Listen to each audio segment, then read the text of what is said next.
Poljoprivreda vam je u stvari način života, znači tu morate biti uvijek. U životu su zapravo potrebne 3 stvari. Posao u kojem možeš uživati, ljude koje možeš voljeti i mjesto koje možeš nazvati dom.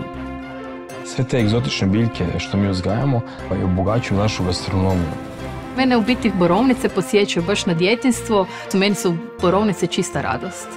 Kad dođem kod pčela, uvijek im kažem dobro jutro moje pčelice, kako je i tako. To obavezno. To je postao sastavni dio našega života.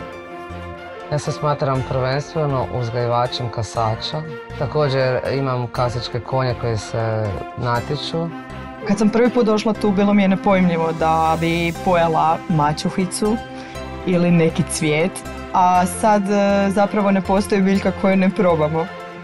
Puno radimo, ali radimo za ono što je nama bitno, za tu hranu, za našu djecu, za prirodu, za sve ono što nas ispunjuje. To je tvoj posao, ali je i to je život.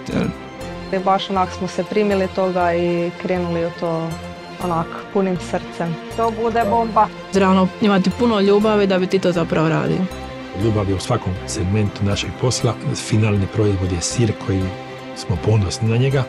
U cijelome svijetu stara je jedna izreka, ako nestane pčela da stvarno neće biti života. A med je za mene izvor života. Stvarno je ta pčela kod nas u obitelji poveznica i lijek za sve. Svojim konjima želim dati najbolji mogući život, zato puno radim i želim im pružiti priliku da nešto postignu, ako mogu. Bez ljudi poput Ilije mi ne bi mogli raditi ovo što mi radimo. Neka pčelice budu žive i zdrave i da bude medna godina.